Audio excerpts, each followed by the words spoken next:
esta mañana la lectura bíblica, Marcos capítulo 16, del verso 1 al 8. Si lo tiene ahí, ya lo habíamos leído, pero es la base para este mensaje de esta mañana. Si lo tiene, me dice amén, por favor. Amén. Comenzamos. Cuando pasó el día de reposo, María Magdalena, María la madre de Jacobo y Salomé compraron especies aromáticas para ir a ungirle. Y muy de mañana, el primer día de la semana, vinieron al sepulcro. Ya salido el sol. Pero decían entre sí, ¿quién nos removerá la piedra de la entrada del sepulcro? Pero cuando miraron, vieron removida la piedra, que era muy grande. Y cuando entraron en el sepulcro, vieron a un joven sentado al lado derecho, cubierto de una larga ropa blanca, y se espantaron.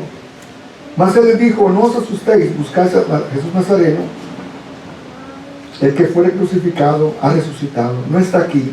Mirad el lugar en donde le pusieron. Pero id, decid a sus discípulos y a Pedro que él va delante de vosotros a Galilea, y allí le veréis como os dijo.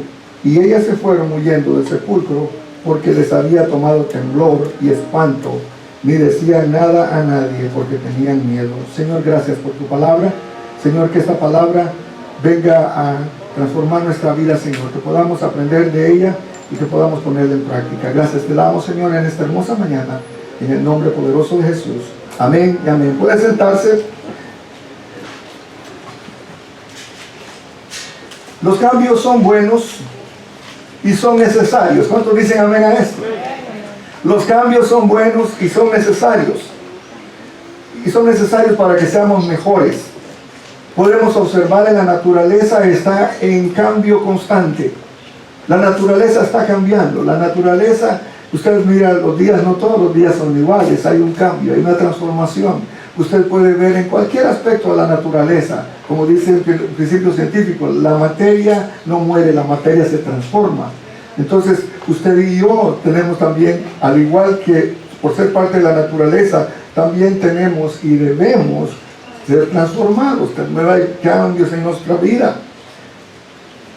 Podemos tomar, por ejemplo, una semilla, ¿verdad? Usted sabe que la semilla, desde el momento que el árbol dio la semilla, en esa pequeña semilla está todo el potencial en esa semilla. Ahí trae cómo va a ser el árbol, de qué altura va a ser, qué clase de fruto va a dar, cómo van a ser las ramas, de qué clase van a ser las hojas, y tiene la posibilidad de multiplicarse y de reproducirse. En esa pequeña semilla insignificante está el potencial para un árbol. En esa semilla insignificante y pequeñita hay un gran potencial. Si vamos a ver, por ejemplo, una semilla de un árbol de secoya, tiene el potencial no solo de ser un árbol, tiene el potencial de ser un bosque. Pero hay un requisito que necesita esta semilla, y es que se tiene que preparar el terreno, se tiene que arreglar el ambiente y sembrarla. Usted pudiera decir: cuando la siembro, me quedé sin la semilla. ¿Verdad? Usted la siembra y se olvida. El agricultor sabe perfectamente de esto. Pero cuando usted siembra la semilla, aunque literalmente la semilla muere, lo que pasa es que la semilla se transforma. La semilla, entonces, poquito a poquito, usted, al tiempo que va a nacer, usted comienza a ver el pequeño brote. Ya no es la semilla que usted sembró, es un arbolito.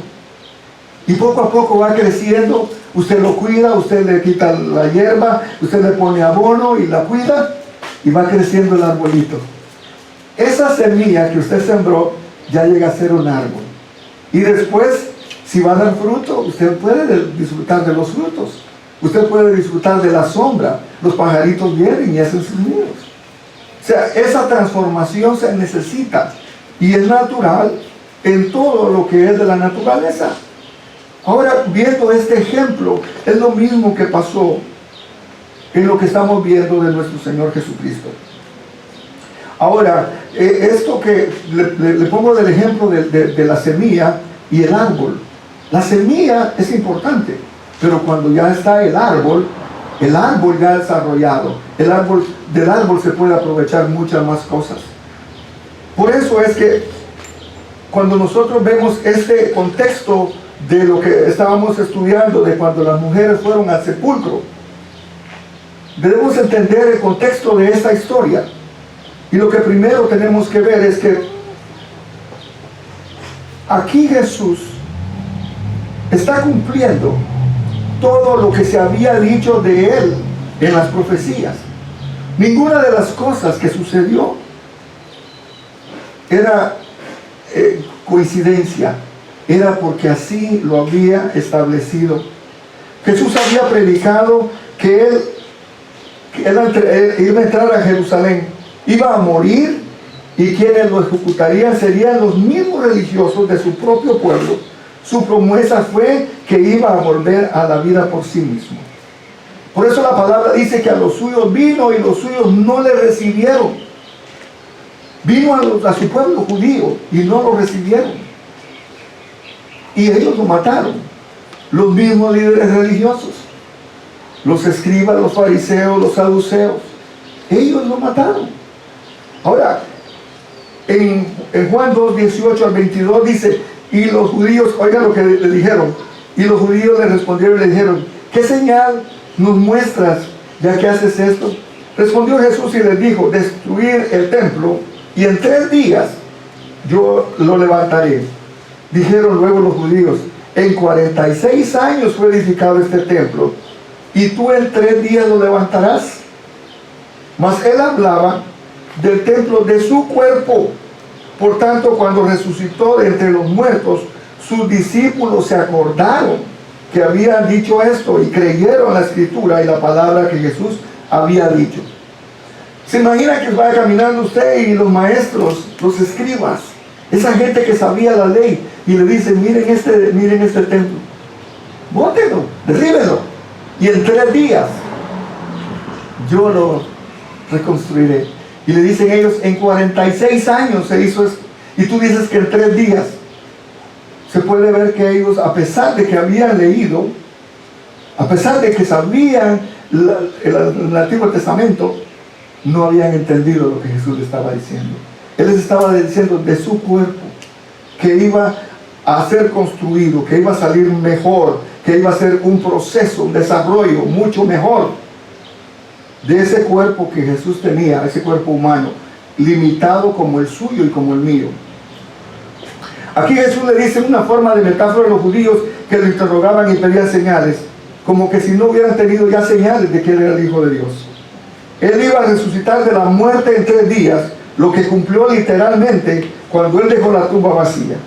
En otra ocasión Jesús habla de la señal del profeta Jonás, donde Él predice que va a estar 3 días y 3 noches en el corazón de la tierra. Oiga, Jesús arriesgó el futuro del Evangelio y su iglesia en el cumplimiento de la predicación acerca de su resurrección. ¿Se imagina que hay gente que tal vez ni se acordaban de que Él había dicho que iba a resucitar? Muchas de las personas cuando lo vieron, en el libro de Isaías dice que quedó molido, quedó destruido. Si fuera que iba a resucitar, hubiera todo moretado, ¿verdad?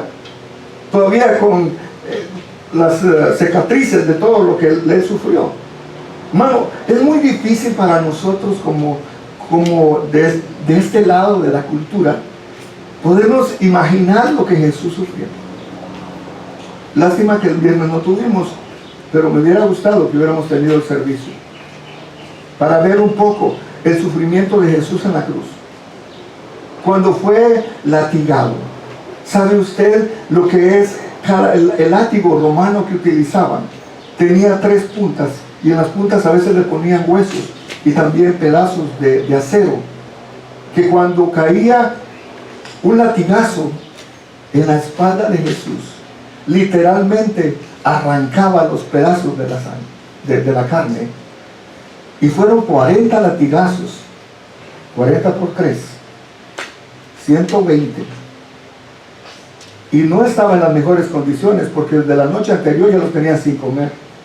Ya lo habían, y lo tenían en esa condición. No crea que le tenían buena comida. O sea, si nos ponemos a ver el sacrificio y todo lo que el Señor Jesús hizo, hermanos, si hubieran pensado, en la resurrección, hubieran visto a aquel hombre molido, despedazado, cayéndose los pedazos de la carne. Por eso es que cuando ellos no se imaginaban ni siquiera, muchos tal vez lo escucharon, pero no lo creyeron. El apóstol Pablo dice que esta fue la señal distintiva de quién era él. En Romanos 1:4 dice que fue declarado Hijo de Dios con poder según el Espíritu de Santidad por la resurrección de entre los muertos. La resurrección de Cristo es la base central de nuestra fe. Hermanos, si Cristo no resucitó, por gusto estuviéramos aquí. ¿Para qué perder el tiempo? Yo creo que en la playa estuviera usted allá bien sexy, bronceándose. Pero ¿sabe qué? Jesús resucitó. Jesús resucitó. Y la resurrección de Él nos da la convicción de lo que estamos haciendo. Por eso le decía que no lo hagamos como tradición, sino que lo hagamos con convicción de que sabemos que Él resucitó. Y Él vive. Y vive en usted y vive en mí. Esta no es una teología secundaria. Esta es la base, la médula del cristianismo. Usted va a la tumba de Mahoma y ahí están sus restos. Usted va a la tumba de Confucio y ahí están sus restos. Usted va a la tumba de cualquier persona, por famosa que haya sido, ahí están sus restos. Pero cuando va a la tumba de Jesús, la tumba está vacía, porque el que dijo que iba a resucitar, resucitó. Amén. Y eso para mí, hermano, me da la confianza y la fe de pararme aquí y decirle a usted, a los que nos están escuchando por Facebook, de que el Cristo que nosotros adoramos vive, de que el Cristo que nosotros adoramos dejó la tumba vacía, que la muerte no lo pudo detener, que la tumba no lo pudo detener. Y eso hace la diferencia. Jesús habló bastante y abiertamente sobre su muerte, pero también sobre su resurrección. Jesús había muerto y había sido puesto en el sepulcro. Y eso es la historia, ¿no? De que en la costumbre de los judíos se acostumbraba que por 7 días se tenía que embalsamar el cuerpo del que había muerto. Entonces, esos 7 días eran importantes porque llevaban especies aromáticas para ungir al que había muerto. Pero miren lo interesante, él murió el viernes. El sábado estuvo sepultado. Y el sábado ellos no tienen ninguna actividad, porque guardan el sábado. El domingo ellas fueron. Por eso es que nosotros como cristianos celebramos el día domingo, porque Jesús resucitó el domingo. Y nosotros somos cristianos, no somos judíos. O al menos que usted venga de la tribu de Benjamín, de no sé qué tribu venga usted. Pero yo soy de Guatemala. Yo no tengo nada de judío, soy gentil. Pero esto me da la convicción a mí de que el Señor resucitó el domingo. Y por eso nosotros celebramos cada domingo. Lo que estamos haciendo aquí, hermano, estamos celebrando que nuestro Señor resucitó. La tumba está vacía. Y ese es motivo de gozo para nosotros. Entonces, si ellos lo hacían 7 días, quiere decir que cuando llegaron el domingo, se encontraron a ese joven, dice, ¿verdad?, con vestiduras blancas, sentado. Y se pone a conversar con ellos. A veces ni cuenta se dieron que era un ángel. Las tres mujeres que se mencionan estaban listas entonces ya para ir a hacer la tradición. Habían hecho las compras necesarias, fueron a comprar las especies aromáticas para ungir el cuerpo del maestro. Y en el plano humano, normal, no se podía entender que ellas hubieran puesto, cuando llegan y no encuentran el cuerpo de Jesús. Y todavía le dice, ustedes buscan al maestro, al que fue crucificado. Pues no está muerto, ha resucitado. No encontraron el cuerpo. Cuando ellas querían embalsamar, prácticamente ya no encontraron nada. Pero ¿sabe qué? Interesante la historia, porque las mujeres encontraron la tumba vacía, pero ellas no sabían que así como él había resucitado a Lázaro, Dios le había resucitado de entre los muertos. El joven, quien posiblemente era un ángel, le dice que resucitó y como evidencia le muestra el lugar donde había estado el cuerpo. Y le dice, mira, solo quedó el sudario, solo quedó la ropa, me imagino. No encontraron nada. Ahora es interesante porque muchos pudieran haber dicho, como dijeron los romanos, ¿saben qué? Alguien se lo robó, alguien se lo llevó, pero vamos a ver que realmente Dios tiene todo el control. Todavía alguien aquí se pregunta por qué Jesús murió, si era necesario, y si realmente resucitó, ¿para qué resucitó? La importancia de que Jesús resucitara es prácticamente el meollo del cristianismo. El evangelio es igual que la semilla que se sembró, lo que le estaba mencionando. Así como Jesús fue sepultado, murió, pero también cuando resucitó para mayor alcance. A los discípulos les dijo, a ustedes les conviene que yo me vaya, porque si yo no me voy, el Espíritu no viene para ustedes. Jesús estaba limitado a un solo lugar, porque estaba limitado el cuerpo, como usted y como yo. Pero cuando vino el Espíritu Santo está en todo lugar. Por eso les decía, les conviene que yo me vaya. Y entonces fue mayor todavía el alcance cuando Él resucitó. La resurrección nos da la certeza de que todo lo que estaba escrito de Él se cumplió, y en la misma seguridad que nosotros podemos confiar que cumplirá todo lo que Él nos prometió a nosotros también. El apóstol Pablo le dice a la iglesia de Corinto, en 1 Corintios 15, 1 al 6, además os declaro, hermanos, el evangelio que os he predicado, el cual también recibisteis, en el cual también perseveráis, por el cual asimismo, si retenéis la palabra que os he predicado, sois salvos, si no creísteis en vano. Porque primeramente os he enseñado lo que asimismo recibí, que Cristo murió por nuestros pecados, conforme a las Escrituras, y que fue sepultado, y que resucitó al tercer día conforme a las Escrituras, y que apareció a Cefas, a Pedro, y que después a los 12, después apareció a más de 500 hermanos a la vez, de los cuales muchos viven aún y otros duermen. Y el texto sigue diciendo, y después se me apareció a mí. Hermano, usted puede, estábamos estudiando en el estudio bíblico, y los devocionales también lo confirmamos, donde dice que usted y yo, como cristianos, no hemos sido llamados a ser jueces de nadie. No hemos sido llamados a ser abogados de nadie. Usted y yo fuimos llamados a ser testigos de Cristo. El testigo es el que ha experimentado un cambio, una transformación. Eso que solo el Espíritu Santo puede hacer. Uno puede querer muchas veces, pero no puede. Pero el Espíritu Santo sí puede cambiar y transformar. Y así como cambió al apóstol Pablo, podemos ver cómo él predica con tanto de nuevo a la iglesia de Corinto y le dice que se le apareció a estos testigos. De lo contrario, esto hubiera sido una farsa, porque él ha dicho, sí, resucitó, ¿quién lo vio? Pero ¿sabe qué? Jesús, después de haber resucitado, estuvo 40 días con sus discípulos. Muchas muestras de que Jesús resucitó. Por eso es que se les aparece a los 12, se le apareció también a los que iban para Emaús, se le apareció en la playa, se le apareció a Tomás, se le apareció a 500, dice. Y él se pone como testigo también, dice, a mí se me apareció también. ¿Se recuerda la historia cuando él iba a Damasco? Que él iba a perseguir la iglesia, a destruirla, y que en el camino ya para llegar se le aparece Jesús. Y dice que oyó una voz y lo tiró al suelo. Y quedó ciego. ¿Se imagina qué encuentro? ¿Qué encuentro con Jesús? Y él le dice, Saulo, Saulo, ¿por qué me persigues? Y le dice, Señor, ¿quién eres? Yo soy Jesús, a quien tú persigues.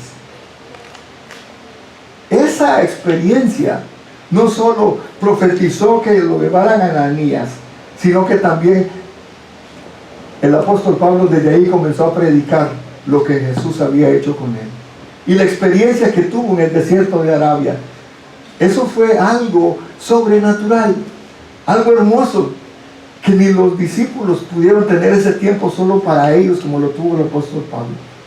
Y en el libro de Hechos nos damos cuenta cómo el apóstol Pablo menciona tantas cosas como que si hubiera estado con Jesús, porque sí lo estuvo, a solas con Él.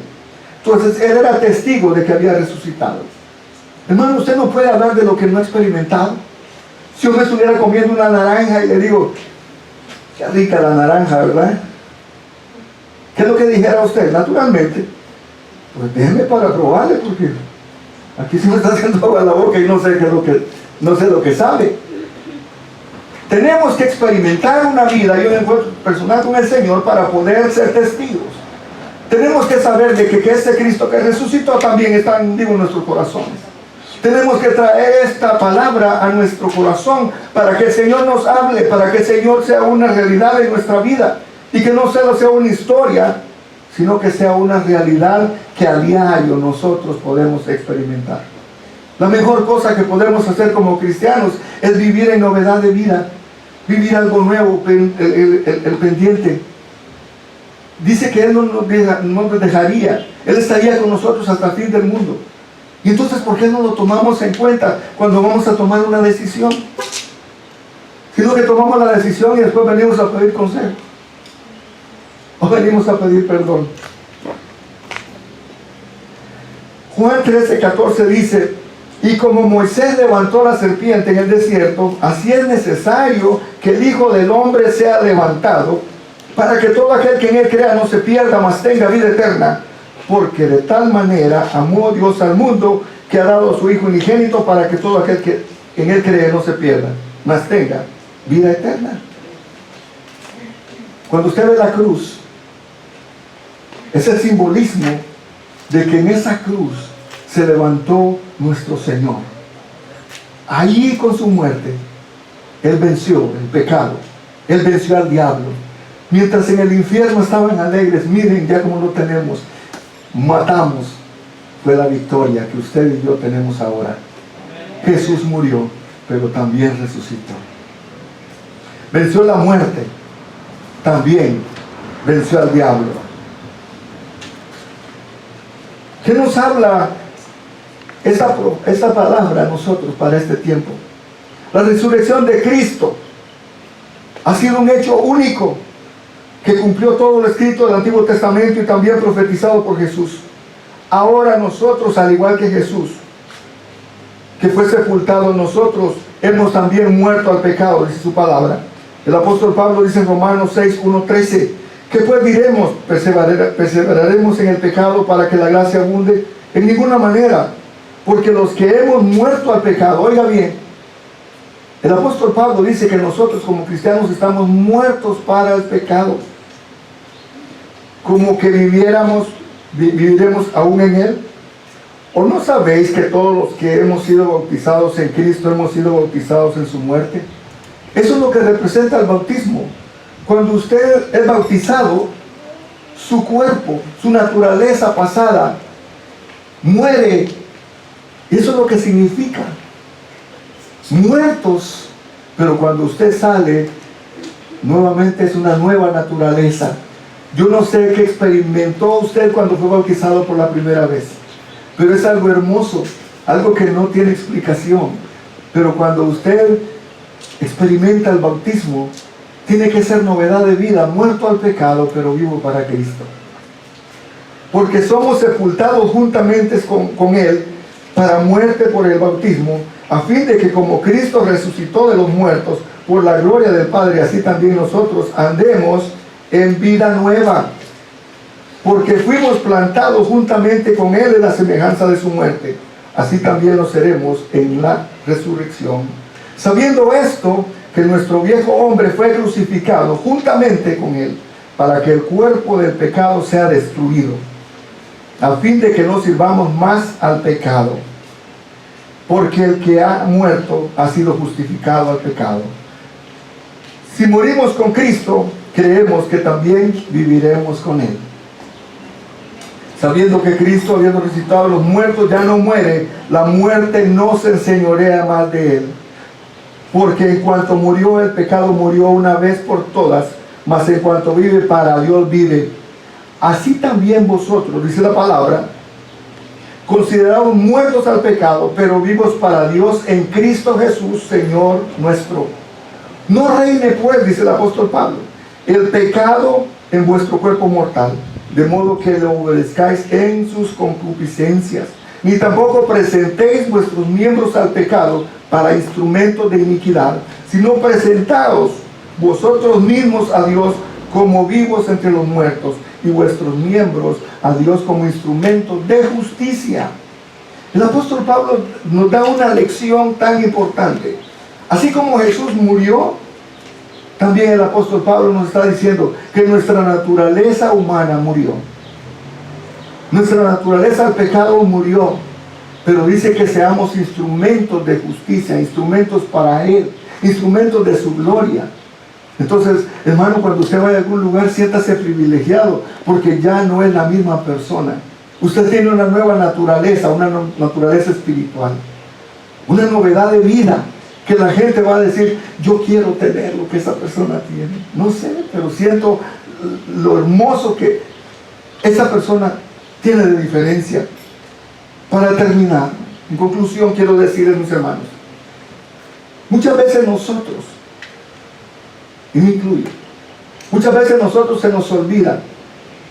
Días vienen, semanas vienen, años vienen y años van, pero nosotros no ha habido un cambio.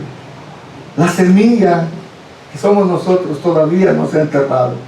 Todavía el bautismo tuvo mucho efecto en nosotros. Y todavía nuestra naturaleza pecaminosa resale. Pero ya es tiempo que nos pongamos en serio con Dios. Es tiempo que vivamos esa novedad de vida. Que ya el enemigo no tenga manera de ganar la batalla. Usted y yo, así como Cristo resucitó, nosotros también. La promesa de Jesús que nos va a resucitar, como dice Juan 11:25, le dijo Jesús, yo soy la resurrección y la vida, el que cree en mí, aunque esté muerto, vivirá. Ese es nuestro consuelo. Cuando nosotros muramos, no nos vamos a quedar en el sepulcro. Cuando nosotros muramos, estamos esperando cuando Jesús venga y nos resucite, como dice el apóstol Pablo en Tesalonicenses.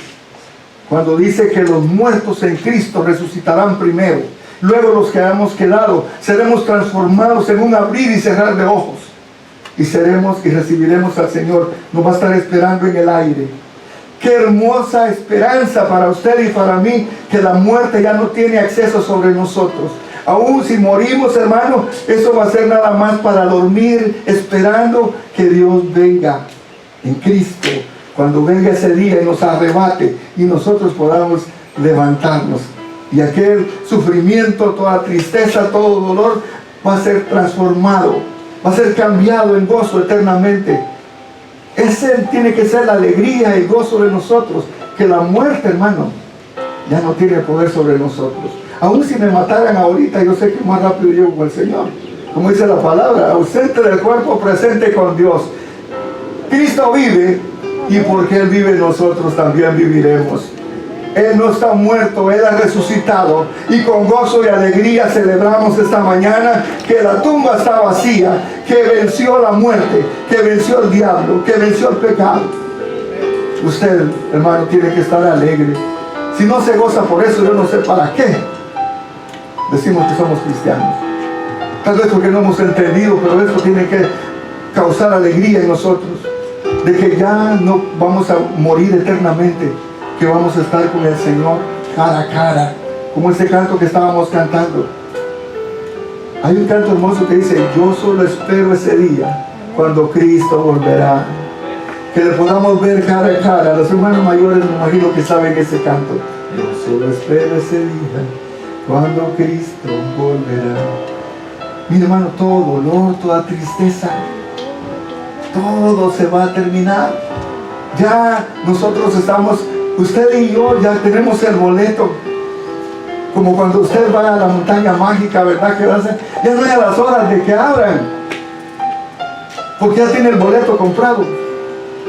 Esta mañana, para las personas que no han hecho su decisión, si me está escuchando a través del internet, les digo que la mejor manera que podemos celebrar la resurrección de nuestro Señor Jesucristo es siendo parte ya de antemano de esos millones de personas que cuando Cristo venga nos va a resucitar.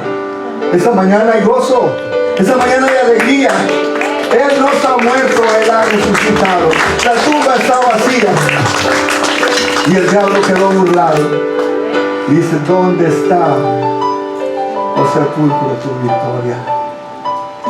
La tumba quedó vacía.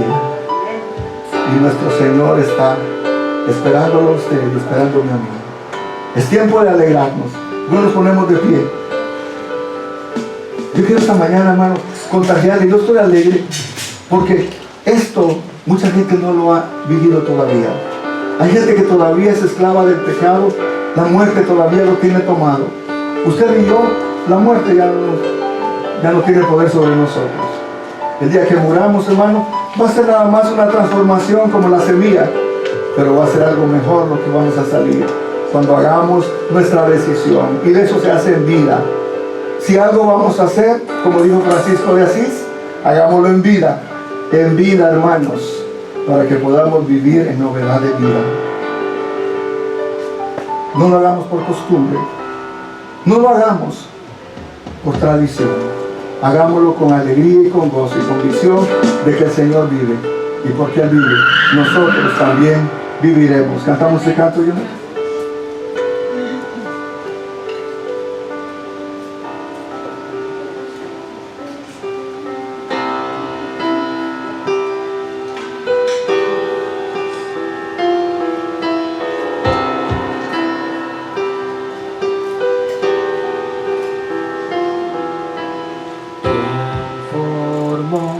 Las olas al hablar, quien contó la arena en el mar. Reyes, pueblos, tiemblan a su voz, la creación le rinde adoración.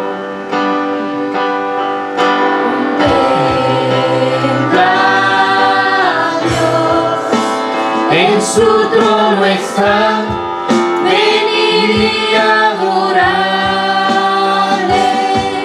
contempla al Rey, y nadie es como Él, venid y adorarle.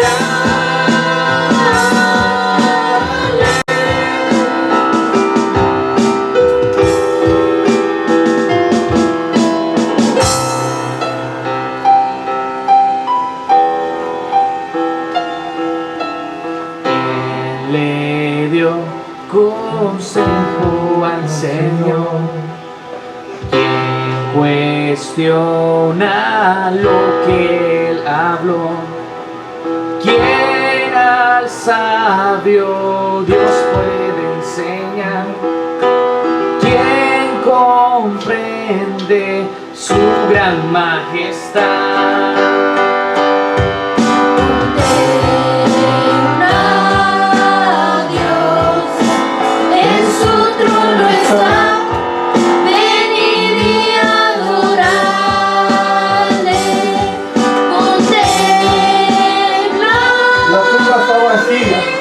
Nuestro Rey está vivo.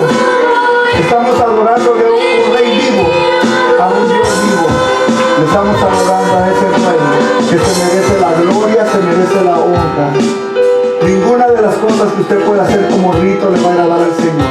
Lo que Él quiere es su corazón, que usted vea a ese como un Rey en todo su esplendor.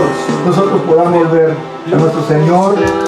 La muerte no lo pudo detener, la tumba no lo pudo detener, y está como Rey. Ese canto, ¿qué es eso?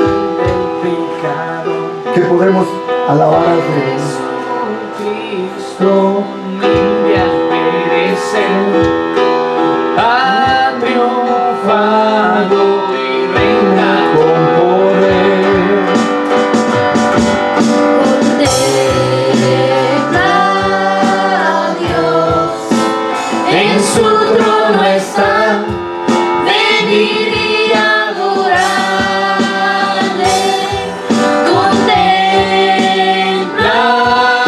al Rey, y nadie es como Él, venid y adorarle.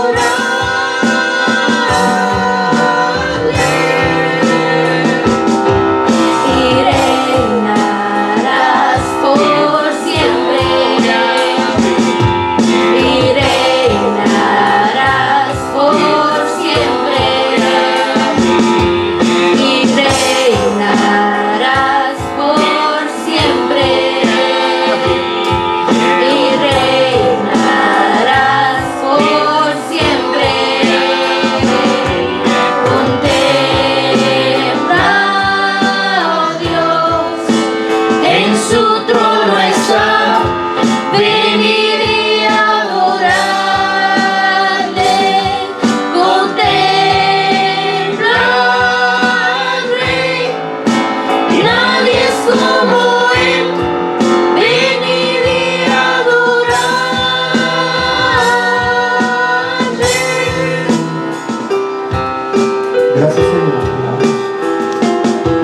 moriste, Señor, pero también resucitaste.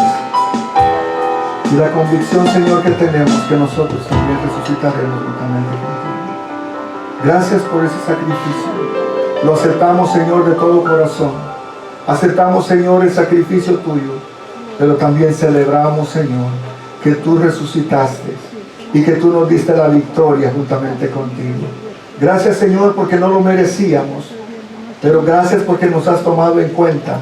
Aún, Señor, con nuestras debilidades, nuestros defectos, tú nos has hecho reyes y sacerdotes para la gloria y la honra de tu nombre. Señor, en esta mañana hay alegría en nuestro corazón. Hay gozo, Señor, saber de que nosotros somos tus hijos, que tú nos has dado vida juntamente contigo, que tú, Señor, has puesto en nosotros esa vida eterna, que tú has puesto en nosotros, Señor, el hecho de ser coherederos contigo. Gracias, Señor, por ese sacrificio que nos ha cambiado y nos ha transformado. Gracias te damos en el nombre poderoso de Jesús, lo declaramos hecho. Amén.